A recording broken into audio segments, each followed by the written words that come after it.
10 में।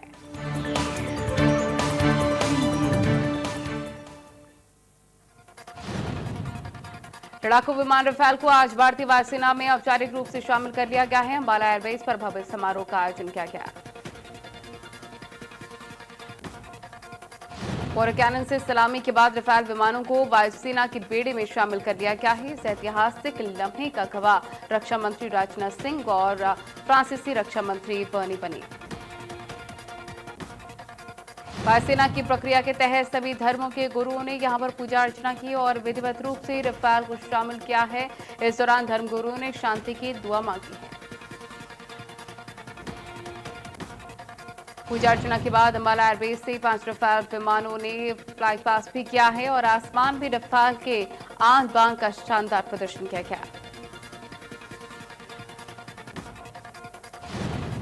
रफाल लड़ाकू विमान 4 से 5 जनरेशन में टोमनी पोटेंट रूल एयरक्राफ्ट है, यानी कि हवा में अपनी बादशाहत कायम करने के साथ ही दुश्मनों की सीमा में घुसकर हमला करने वाला।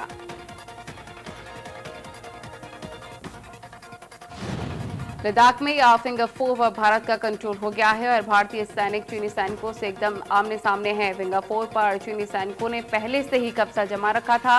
अब भारतीय सैनिक भी वहां पर पहुंच चुके हैं। चीनी सैनिक फिंगर 4 से पीछे हटने के लिए तैयार नहीं है, इसलिए भारतीय सैनिक भी वहां पर पहुंच गए हैं, जिससे पैंगोंग लेक के उत्तर और दक्षिण दोनों ही इलाकों में भारतीय सैनिकों को काफी बड़ा हासिल हुई है।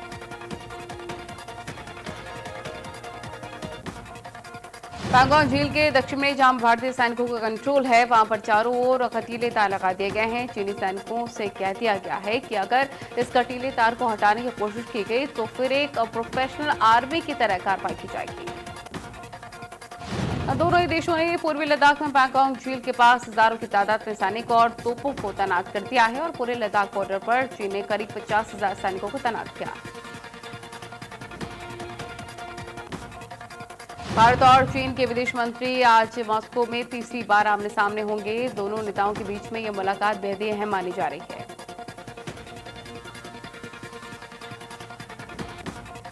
पेट्रोल और डीजल दोनों की कीमत में कमी देखने को मिली है। पेट्रोल की कीमत की अगर बात करें तो 8 से 9 पैसे की कमी हुई है। वहीं डीजल की बात करें तो इसकी कीमत में 10 से 12 पैसे तक की कमी आई है। राहुल गांधी ने एक बार फिर से मोदी सरकार पर हमला बोला है। राहुल ने एक वीडियो शेयर करते हुए कहा कि मोदी सरकार की नीतियों की वजह से करोड़ों लोगों की नौकरियां चली गई और जीडीपी में ऐतिहासिक गिरावट दर्ज की गई। राहुल गांधी ने कहा है कि मोदी सरकार ने भारत के युवाओं के भविष्य के साथ खिलवाड़ किया है। बिना सोचे समझे किए गए लॉकडाउन के कारण देश की अर्थव्यवस्था को काफी नुकसान पहुंचा है। कंगना के ऑफिस में बीएमसी की तोड़फोड़ के खिलाफ दायर कंगना की याचिका पर आज फिर से सुनवाई होगी और इस याचिका पर हाईकोर्ट ने बुधवार को भी सुनवाई की थी, जिसमें हाईकोर्ट ने कंगना के ऑफिस में बीएमसी के अवैध निर्माण को तोड़ने की प्रक्रिया पर रोक लगा दी। कंगना ने अपने लेटेस्ट ट्वीट में उद्धव ठाकरे के साथ ही कांग्रेस को भी निशाने पर लिया और शिवसेना को सोनिया सिन्हा बताया है। उन्होंने कहा है कि सत्ता के लिए विचारधारा को बेचकर शिवसेना से सोनिया सिन्हा बन चुके हैं। कंगना रनौत ने कहा कि मेरा मुंह बंद करोगे मगर मेरी आवाज मेरे बाद 100 फिर लाखों में गूंजेगी। कितने मुंह बंद करोगे, कितनी आवाजें दबाओगे, कब तक सच्चाई से भागोगे? तुम कुछ नहीं, सिर्फ एक वंशवाद का एक नमूना। कंगना ने अपने एक ट्वीट में महाराष्ट्र के पूर्व सीएम रहे देवेंद्र फडणवीस की तारीफ की है। उन्होंने लिखा है कि चुनाव हारने के बाद शिवसेना ने शर्मनाक तरीके से मिलावट सरकार बनाई और सोनिया सेना में तब्दील हो गई। रिया चक्रवर्ती भाखला जेल में पहली रात गुजार रही हैं और ड्रग्स के मामले में गिरफ्तार रिया चक्रवर्ती को 14 दिन की न्यायिक हिरासत में भेजा गया है। उन्हें जेल के ग्राउंड फ्लोर पर अलग सेल में रखा गया है। रिया को जिस सेल में रखा गया है वो सामान्य बैरक के पास है और साथ ही श्रीनापुर हत्याकांड मामले में आरोपी इंद्राणी मुखर्जी भी इसी जेल में है। रिया का सेल इंद्राणी मुखर्जी के पास है। रिया चक्रवर्ती को पहले सामान्य बैरक में भेजा गया था, लेकिन सुरक्षा कारणों से रिया को शाम में अलग सेल में भेज दिया गया। रिया को शाम 6 बजे के आसपास डिनर दिया गया। कांग्रेस ने लोकसभा सांसद अधीर रंजन चौधरी को पश्चिम बंगाल कांग्रेस समिति का प्रमुख नियुक्त कर दिया है। पश्चिम बंगाल में कांग्रेस प्रदेश अध्यक्ष का पद पिछले 1.5 महीने से खाली पड़ा हुआ था। अधीर रंजन चौधरी पहले भी इस पद पर रह चुके हैं। कांग्रेस महासचिव केसी वेणुगोपाल की ओर से जारी पत्र में कहा गया है कि कांग्रेस के अध्यक्ष सोनिया गांधी ने अधीर रंजन चौधरी को तत्काल प्रभाव से पश्चिम बंगाल कांग्रेस समिति का प्रदेश अध्यक्ष नियुक्त किया है। बीजेपी के राष्ट्रीय अध्यक्ष जेपी नड्डा आज शाम 6 बजे यूपी के नवनियुक्त पदाधिकारियों और संगठन मंत्रियों के साथ बैठक करेंगे। बैठक में संगठनात्मक विषयों के साथ आगामी कार्यक्रम पर भी चर्चा की जाएगी। बैठक में सीएम योगी तमाम मंत्रियों के साथ मौजूद रहेंगे। संघ प्रमुख मोहन भागवत पहुंचे कानपुर। 3 दिवसीय प्रांतीय दौरे पर है मोहन भागवत।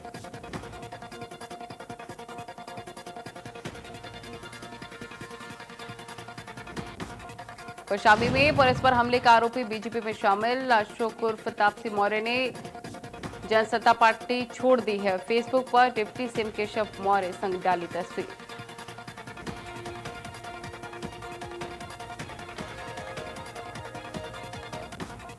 अशोक मौर्य के बेटे को पुलिस ने गिरफ्तार किया था। अशोक उर्फ तापसी मौर्य मामले में चल रहा है फरार। पुलिस ने 7 लोगों पर दर्ज किया था मुकदमा।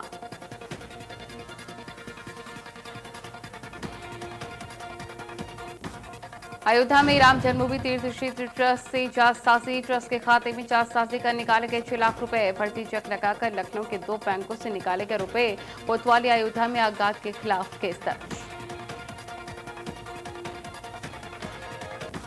बुलंदशहर में 25,000 के नामी बदमाश मुठभेड़ में घायल। मुठभेड़ में दोनों तरफ से हुई कई राउंड फायरिंग। बाइक, तमंचा, 2 जिंदा कारतूस बरामद। डकैती की घटना में विकास चल रहा था फरार। गाजियाबाद के लोनी बॉर्डर थाना इलाके में 2 पक्षों में पुलिस संघर्ष। बच्ची से छेड़खानी का विरोध करने पर मारपीट में 5 लोग घायल। घायलों को अस्पताल में कराया गया भर्ती। कुशीनगर में पंचायत का तुगलकी फरमान। प्रेमी और प्रेमिका का मुंह काला कर जूतों की माला बनाकर गांव में घुमाया गया है। पुलिस ने 12 के खिलाफ केस दर्ज किया। कानपुर में स्कूल फीस माफी के लिए भूख हड़ताल पर अभिभावक। विधायक सुरेंद्र मिथानी की गाड़ी रोक बढ़ाया मांग पत्र और इसी के साथ एमएलए ने दिया है डीएम के सामने मुद्दा उठाने का आश्वासन। वाराणसी में छात्र की पिटाई का वीडियो वायरल। बीएससी प्रवेश परीक्षा देकर लौट रहा था छात्र।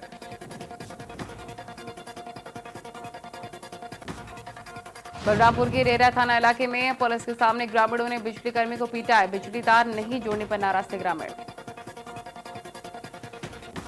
ग्रेटर नोएडा के दादरी नगर इलाके में दिन दहाड़े युवक की हत्या का सीसीटीवी फुटेज आया सामने। कानपुर के घाटमपुर में दिन दहाड़े बाइक चुराकर चोर रफू चक्कर हुए। बाइक ले जाते हुए चोर सीसीटीवी कैमरे में कैद। पुलिस जांच में जुटी। सहारनपुर के कोतवाली इलाके में नाबालिग छात्रा से रेप। पड़ोस में रहने वाले युवक पर लगा आरोप। पीड़िता को छोड़कर फरार हुए आरोपी। एसपी की सख्ती पर मुकदमा दर्ज। बागपत में जहरीली शराब का कहर। जहरीली शराब पीने से 4 की मौत। शराब की बिक्री को लेकर ग्रामीणों में रोष।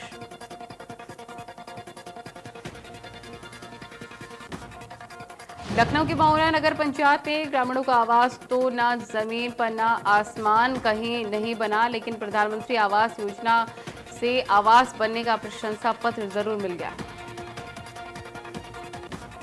मिर्जापुर में अधिशासी अभियंता का सरकार पर तंज। कहा कि 70 से 80 उम्र वाले कैसे चला रहे हैं मंत्रालय। 50 से ऊपर उम्र में कर्मियों के रिटायरमेंट पर निकाली भड़ास। गाजियाबाद के मसूरी थाना इलाके में बदमाशों ने लूटा ऑटो। सवारी बनकर ऑटो में बैठे थे बदमाश। ड्राइवर को सुनसान इलाके में फेंककर फरार हुए बदमाश। आगरा में मलपुरा थाना इलाके में दिन दहाड़े फौजी से लूट। 1,90,000 लूट का बदमाश फरार। साथ ही फरार बदमाश की धरपकड़ में जुटी पुलिस। सुल्तानपुर के चांदा थाना इलाके में 2 भाइयों को मारी गोली। गोली लगने से एक की मौत, दूसरा घायल। घायल का इलाज जारी। औरैया में बुजुर्ग व्यापारी की बेरहमी से हत्या। लाखों रुपए के लेन देन के विवाद में हत्या। व्यापारी की हत्या से शहर में तनाव। पुलिस ने शव को पोस्टमार्टम के लिए भेजा। ग्रेटर नोएडा के एकोचेक थाना क्षेत्र में कंपनी से चोरी करते गार्ड की गोली लगने से मरे युवक की मौत के मामले में नया मोड़ आ चुका है। मृतक के परिजनों का आरोप है कि चंद्र प्रकाश कई सालों से इसी कंपनी में गार्ड की नौकरी करता था। परिजनों का आरोप है कि सिक्योरिटी गार्ड ने गोली मारी थी और वो कई बार साथ बैठकर गुटखा खाता था। उनकी मांग है कि पहचान छुपाने और हत्या के आरोप में कंपनी के खिलाफ मुकदमा दर्ज किया जाए। महराज के कैसरगंज इलाके में घाघरा नदी उफान पर, देखते ही देखते नदी में पुल बह गया। बलिया के डीएम ने नौरंगा क्षेत्र में टोका करबाड़ और कटान का जायजा लिया है। इसके साथ ही उन्होंने नदी पर पचरुखिया दियारे में धारा मोड़ने के लिए खुदाई और ड्रेनेज कार्य भी देखे। डीएम ने बाढ़ खंड के अधिकारियों के साथ बचाव का संबंधित जानकारी भी ली है, जरूरी दिशा निर्देश भी जारी किए। गाजीपुर के सदर इलाके में तेज रफ्तार ट्रक का कहर, ट्रक ने कई वाहनों को टक्कर मारी, टक्कर मारते हुए मंदिर में जा घुसा ट्रक।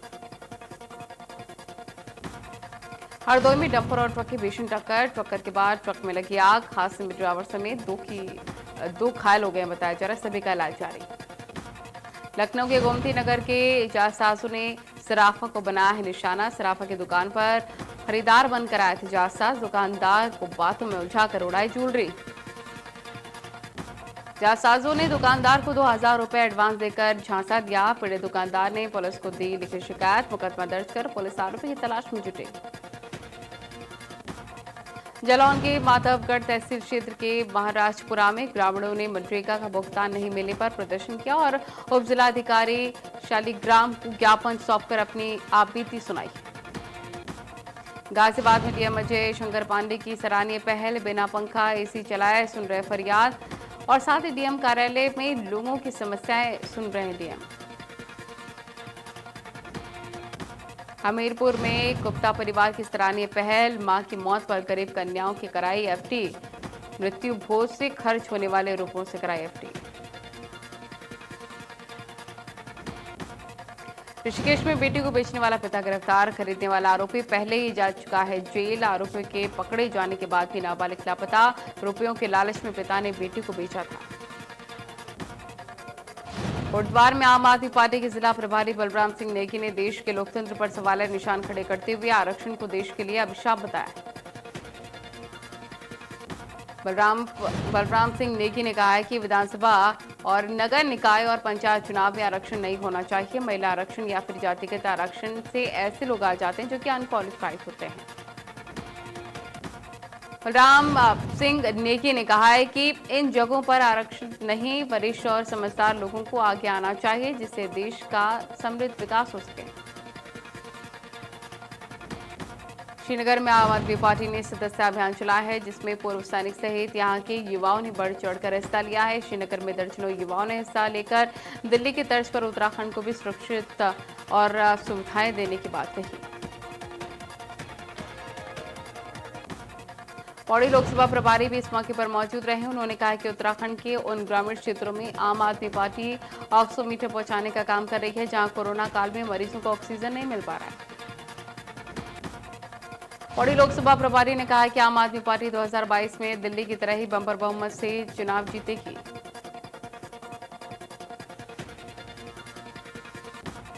बेरोजगारी के विरोध में हरीश रावत ने आह्वान करते हुए कहा है कि 11 सितंबर को शाम 7:30 बजे अपने घर से बाहर निकले और आंगन में खड़े होकर शंख घंटी बजाकर विरोध करें। 12 सितंबर को हरीश रावत अपने आवास पर करेंगे उपवास के साथ ही अपनी एकजुटता भी जाहिर करेंगे लोग।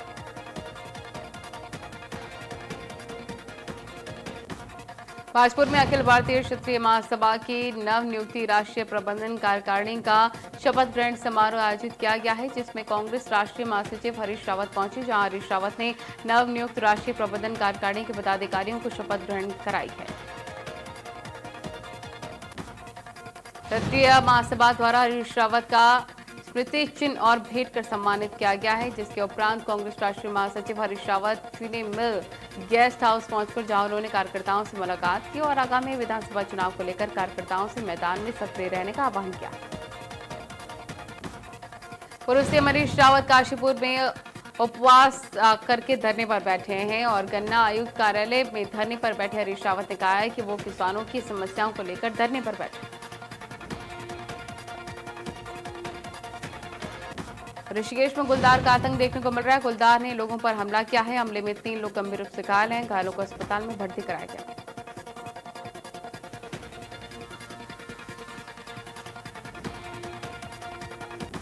दुनिया में करीब 3 करोड़ लोग कोरोना वायरस की चपेट में आ चुके हैं। बीते 24 घंटे में दुनिया में 2,86,000 से ज्यादा केसेस सामने आ चुके हैं और 6,199 लोगों की जान जा चुकी है।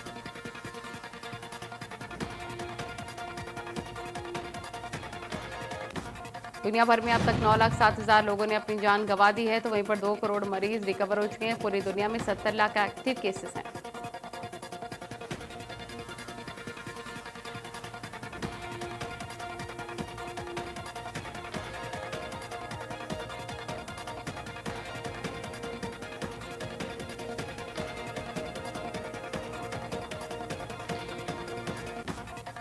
अमेरिका, ब्राजील जैसे देशों में कोरोना मामले और मौतों के आंकड़े में कमी आई है। भारत ही एकमात्र देश है जहां कोरोना महामारी इस वक्त चरम पर है। दुनिया के 23 देशों में कोरोना संक्रमितों की संख्या 2 लाख के पार हो चुकी है। इनमें ईरान, पाकिस्तान, तुर्की, सऊदी अरब, इटली, जर्मनी और बांग्लादेश भी शामिल है। भारत दुनिया में सबसे संक्रमित के मामले में दूसरे नंबर पर है। यही नहीं, सबसे ज्यादा मौत के मामले में तीसरे नंबर पर है। साथ ही भारत ऐसा दूसरा देश है जहां सबसे ज्यादा एक्टिव केस हैं।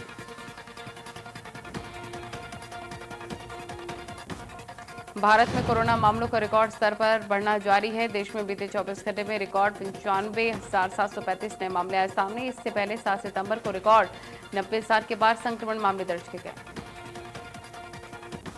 स्वास्थ्य मंत्रालय के ताजा आंकड़ों के अनुसार देश में अब कुल कोरोना संक्रमितों की संख्या में इजाफा होता हुआ नजर आ रहा है। संख्या 44,62,000 के पार है।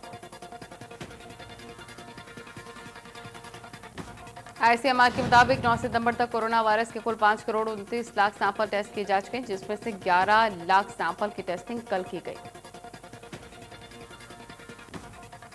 यूपी में कोरोना ने मचाया कोहराम। बीते 24 घंटे में मिले 6,568 नए केस। संक्रमितों की संख्या 2,85,000 के पार। उत्तराखंड में कोरोना का कहर जारी। बीते 24 घंटे में 1,117 नए केस। कोरोना मरीजों का आंकड़ा 27,000 के पार। क्रिकेटर युवराज सिंह ने पंजाब क्रिकेट संघ के अनुरोध पर संन्यास से वापसी लेने का फैसला किया है। विश्व कप 2011 के प्लेयर ऑफ द टूर्नामेंट रहे युवराज ने पिछले साल जून में क्रिकेट के सभी प्रारूपों से संन्यास लेने का फैसला लिया था। युवराज सिंह ने कहा है कि मैं घरेलू क्रिकेट खेलना बंद कर चुका था। हालांकि मैं दुनिया भर में अन्य घरेलू फ्रेंचाइजीज लीग में खेलना जारी रखना चाहता था और अब मैंने फैसला बदल लिया है। बीसीसीआई अध्यक्ष सौरव गांगुली 19 सितंबर से जैविक रूप से सुरक्षित माहौल में शुरू होने वाले इंडियन प्रीमियर लीग की तैयारियों का जायजा लेने दुबई पहुंच गए।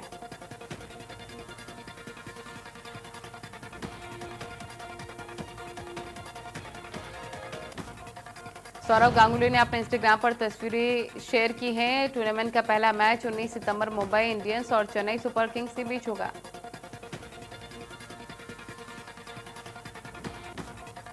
इंग्लैंड ने 11 सितंबर से ऑस्ट्रेलिया के खिलाफ शुरू हो रहे 3 मैचों के वनडे सीरीज के लिए अपनी टीम का ऐलान कर दिया है। विस्फोटक बल्लेबाज जेसन रॉय टीम में शामिल। कप्तान इयॉन मॉर्गन और स्टार बल्लेबाज जोस बटलर भी टीम में शामिल। स्टार स्ट्राइकर क्रिस्टियानो रोनाल्डो अंतर्राष्ट्रीय फुटबॉल में 100 गोल करने वाले दुनिया के दूसरे फुटबॉलर बन गए हैं।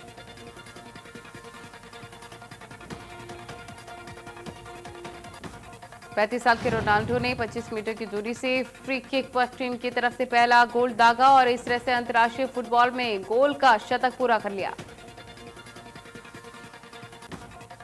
कोरोना संकट के बीच में वो 6 बार की चैंपियन सेरेना विलियम्स का यूएस ओपन में शानदार खेल जारी है। सेरेना विलियम्स ने क्वार्टर फाइनल मुकाबले में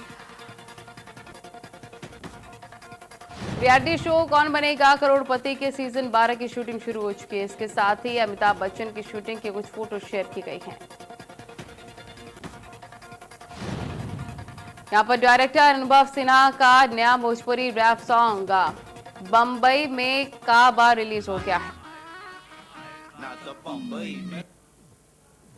शिया पलंगावकर निर्देशक अपूर्वा लाख्या की जासूसी thriller web series cricket town में साकिब सलीम के साथ नजर आने वाली हैं। पीएमसी ने बुधवार को एक्ट्रेस कंगना रनौत का ऑफिस तोड़ दिया जाने के बाद पीएमसी के द्वारा उठाए गए इस कदम में महाराष्ट्र की आम जनता काफी नाराज है और वो सड़कों पर प्रदर्शन कर रही है। पंजाबी रैपर रफ्तार कोरोना पॉजिटिव पाया गया है। फिलहाल रफ्तार अपने घर पर क्वारंटीन है। रफ्तार ने खुद इसके बारे में जानकारी दी। भोजपुरी एक्ट्रेस मोनालिसा का एक वीडियो इन दिनों सोशल मीडिया पर खूब वायरल हो रहा है, जिसमें मोनालिसा दिल डूबा महबूबा सॉन्ग पर जबरदस्त अंदाज में डांस करती नजर आ रही है। काली पीली का पहला सॉन्ग रिलीज हो चुका है। करीना कपूर ने सॉन्ग और अनन्या के साथ डांस भी शेयर किया। TV show Tarak Mehta Ka Ooltah Chashmah fame Manmohan Datta real life में काफी ज्यादा ग्लैमरस है। मनमोहन दत्ता ने सोशल मीडिया पर कुछ फोटो शेयर किए हैं। सपना चौधरी का एक डांस वीडियो इन दिनों यूट्यूब पर काफी छाया हुआ है। वीडियो में सपना हरियाणवी सॉन्ग हवा कसूती पर जबरदस्त डांस कर रही है। सीसीबी ने ड्रग्स केस में कन्नड़ एक्ट्रेस संजना कलट्रानी का बेंगलुरु से गिरफ्तारी उनकी कर ली है। संजना कलट्रानी साउथ फिल्मों की मशहूर एक्ट्रेस हैं।